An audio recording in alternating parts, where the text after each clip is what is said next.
welcome to the final of the 888 Poker Nations Cup, where 6 teams are sweating now for the first prize of $100,000. I'm Jesse May, and joining me in the commentary box is a poker expert on and off the table, Englishman Barney Boatman. Evening, Jesse. Evening. Great tournament. Let's just start by reminding you what's happened so far. This was the final leaderboard after the 6 heats have been played. Ireland and USA jointly on top with 32 points. Denmark, Great Britain slotting in behind. Germany and Sweden 24 and 21 points respectively. Those points then converted to the chips that those teams will be playing with on the final table. Ireland and the USA will be starting with 19,050 in chips, but it's very tight between these 6 teams. And the low stack, 12,500 for Sweden. Still plenty of play. The final is a tag game where the team captains will substitute players as the game progresses. They must make a substitution by the end of the 3rd and 6th blind levels, meaning 3 of their team are used in the game. The captain has the option of calling 1 timeout during the game, where he can stop play and have 60 seconds alone with his player to discuss tactics. Winning team take home the first prize of $100,000 and the 888 Poker Nations Cup. So that's how it all works. Let's have a look at the 6 teams. Ireland chip leaders, and they've done it with a 1st and 2 seconds. Will Noel Furlong be featuring Parg Parkinson prominently? No question about that, Jesse. Parkinson, one of the most experienced and successful in this format. But Scott Gray, great performance as well. Don Fagan, absolutely brilliant. Rory Liffey played well, even though he went out early. Noel Furlong has got a lot to choose from. Lots of steady performances from the USA. Robert Williamson as captain has got his hands full with selection. He has plenty of selection problems, and the most interesting problem he's got is the fantastic performance by their online qualifier, Gregory Jennison, which has to put him in contention, Jesse. But strength in depth there, and apart from the fact that I expect Andy Block to start, I don't know what he's going to do. Denmark has been deep. Lots of great performances by the Danish team, but are they worried about Rene Pedersen's ability to seal the deal? No, I don't think so, Jesse. I mean, really, an embarrassment of riches for the Danish team.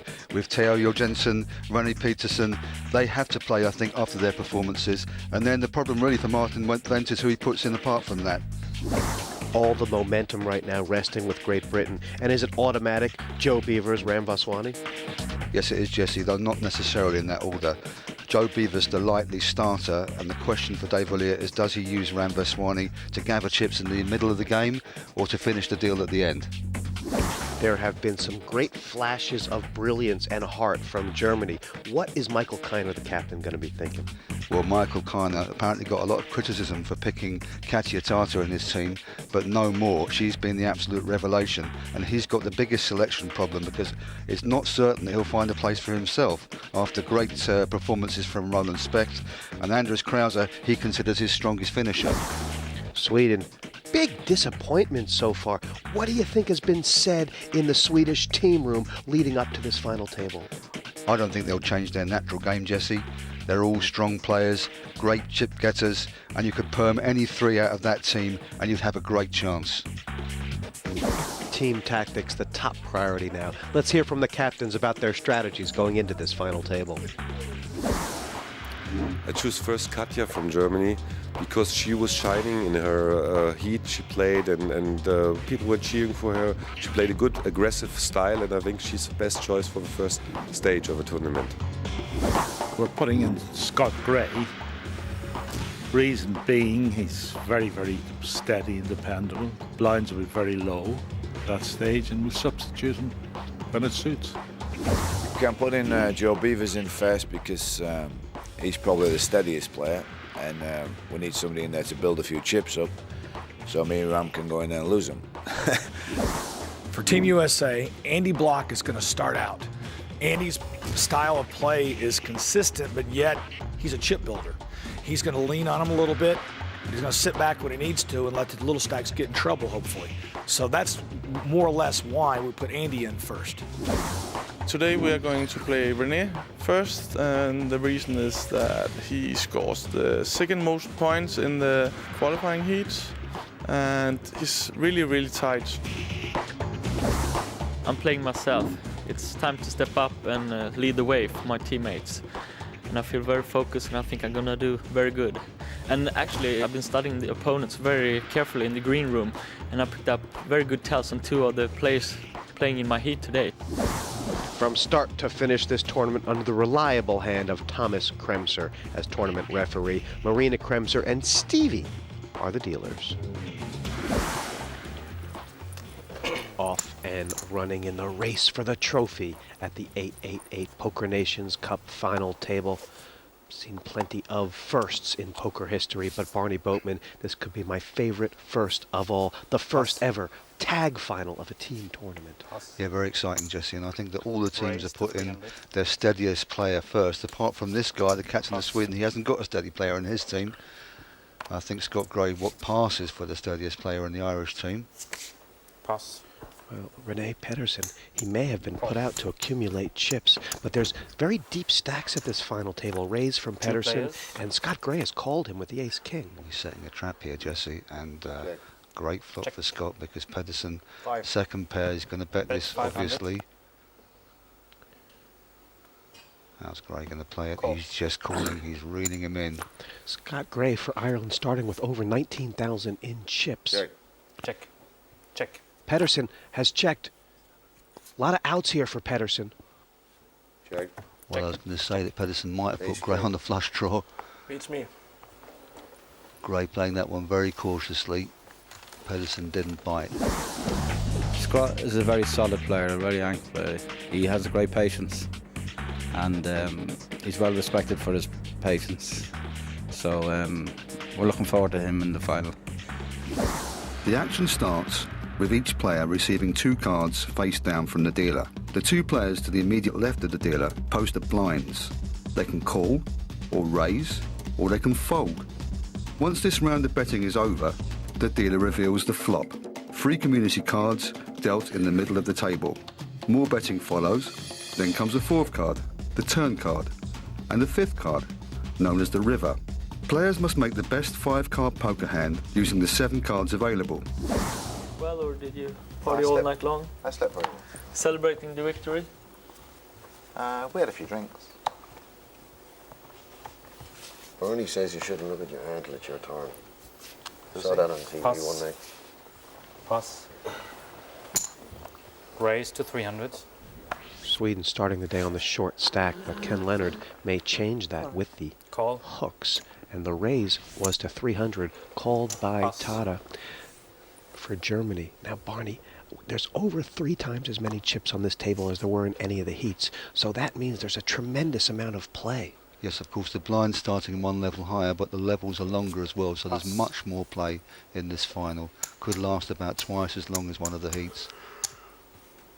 We've got action 2 here. players. Leonard for Sweden, the raiser. Tada with the underpair. And here's the flop. Jack's good right now. 750 in the pot. Well, he's trying to indicate that he's got big cards and he hasn't got a pair. If he checks again, she might have had a little bet, but now very hard for her to know. I love this little smile you get from her when she feels she's not quite sure where she stands in the pot. She feels that she may have to go a bit further with it, but she probably has to catch up. Katja Todder played so wonderful in her heat, but she's up against a different lineup now, really the best of East and West. This may get checked out now. I mean, they've both got something. Ken's worried that she might have a queen, she might have had a draw.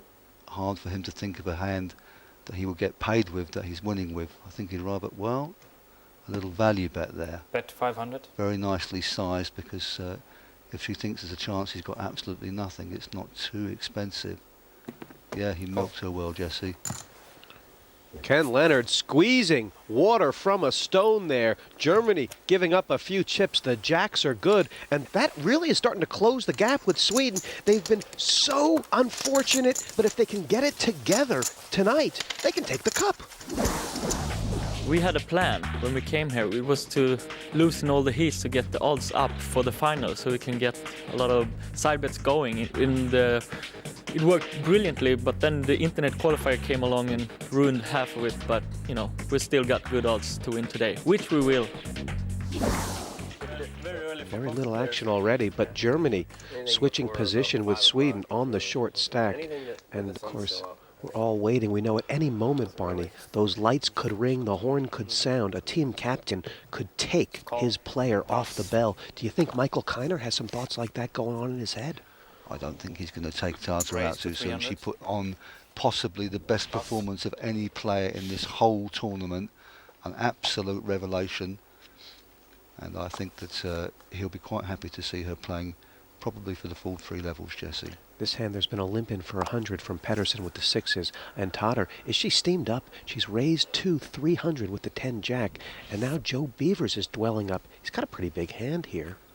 It's not that strong looking, but being suited, it's still cheap and early.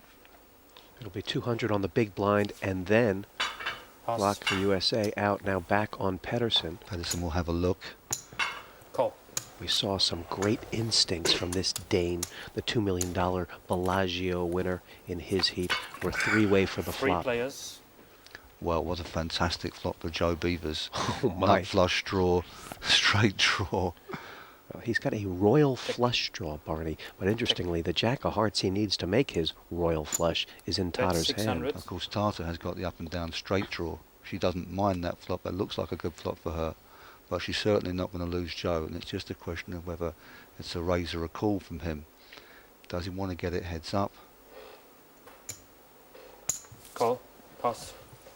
Interesting call with Pedersen on his left, but Pedersen has left the pot with the best hand. Well, with 3 players in there, Two Joe players. can see the value in calling to hit. And Tata doesn't know where she is now with Joe behind her. She knows she needs to hit a card, that's for sure. Now, will she try and steal it on the end? Ace high currently good, but Tatar has the initiative. Beavers! He thinks he needs to bet to take this 1100. pot. And really, that was very good play by Joe Beavers. He knew he could only win with a bet, and I don't know what she's considering. I mean, a re-raise would be a fabulous play. It's not a small bet. It's 1,100, and Joe Beavers for the Great Britain has taken this pot. He thought he was bluffing. He wasn't. Joe is a very good, solid player. Sort of out of everyone on our team, is probably the most solid. He has got moves, but he normally reserves them just for certain occasions, probably uses them less than other members of the team, but he's a very good member to have.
Welcome back to the 888 Poker Nations Cup. Played 8 more hands than I It's expected. interesting the different ways that the teams handled selection, Jesse. The Americans were giving each other points out of 10.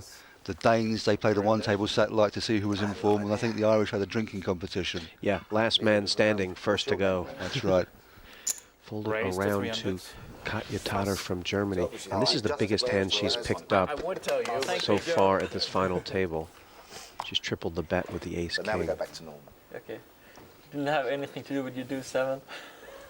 I wasn't that strong. USA looking like they want to give action. Well, I mean, he's on the big blind. He's already put some in. I don't see him putting down the 7s before the flop. Call. This is almost like the first stage of a very deep stack tournament, Barney. The stack's so deep, players getting into the flop. What a huge flop for Tatar. See the way she was studying block before the flop. She likes it. She's checking. She's trying to set a trap. I played a pot. No. Be a trap for herself. If a 7 comes down, he's far too experienced to bite. She's going to have to bet her own hand, Jesse. King, king, queen flop. Oh yeah, that time you had the ace king. Bet 600. Minimum. Andy Block staring her down. There's really not much he can beat. He doesn't make decisions quickly, but this one is going to steady Tatar's nerves quite a lot. Lost a couple of pots, and it's good to see her winning even a small one, get her back into the game, stem the flow. I think she can change her style, and she's a woman. That's, in my mind, it's a plus for the game, because she's very aggressive. So everybody thinking she is very, very strong, and most of the time she isn't. So that's a plus for her game. She can make a big surprise, in my mind. Yeah. All colliders and colliders. Any prediction about which will be the first team to substitute, Barney? Right now, I don't see any of these ones being taken out early, Jesse. If Tatar starts to look uncomfortable, then that's a possibility. But right now, I think his captain's got an enormous amount of confidence in her.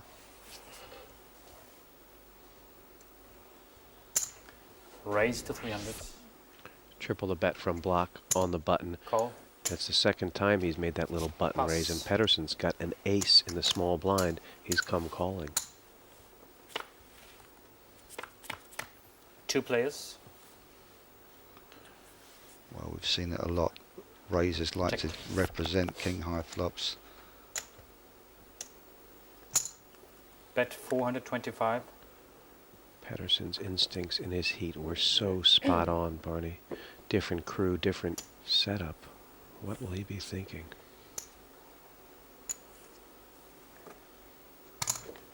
Call. Just called it. Is he setting up for a bluff, or does he think he's winning? He may feel there's a possibility his ace is winning, but I think he's more likely setting up for a bluff. He's out of position now, Jesse. I think he wants to see if Block's going to follow through. Block hasn't followed through. USA needs a queen or 9. They haven't got it. The board pairing may give Pedersen some initiative.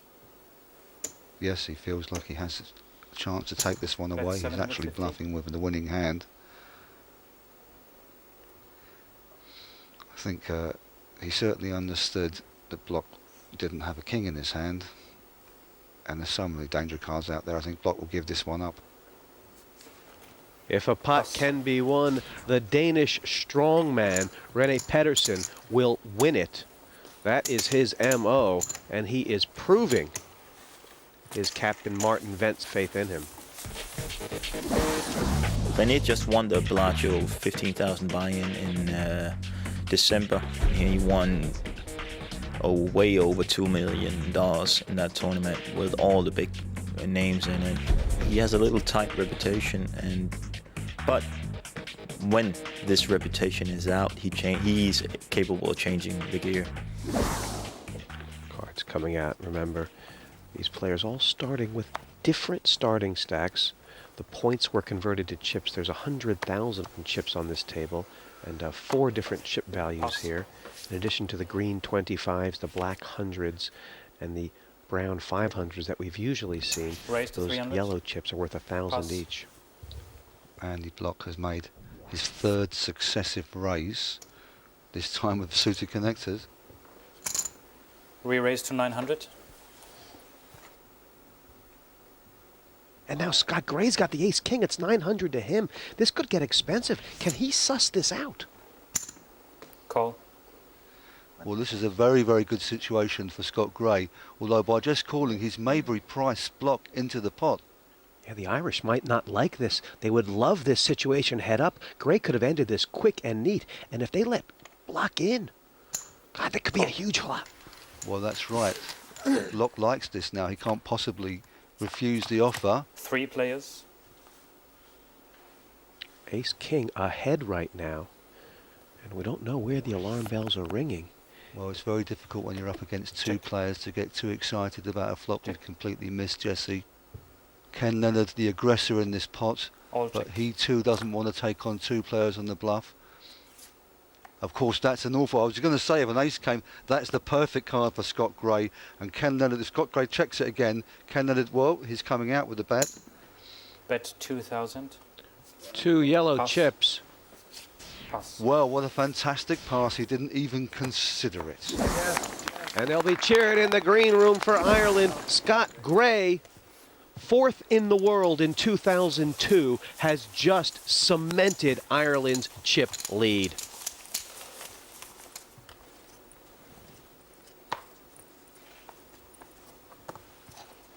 So action already. Scott Gray for Ireland, bringing the Irish team up to the top of the leaderboard. That's where they started. Pass. Over 20,000. That's 20% of the chips in play. Raise to 300. And Denmark in the Pass. fray now. The raise is to 300. Ace-queen suited. Pass. Pass.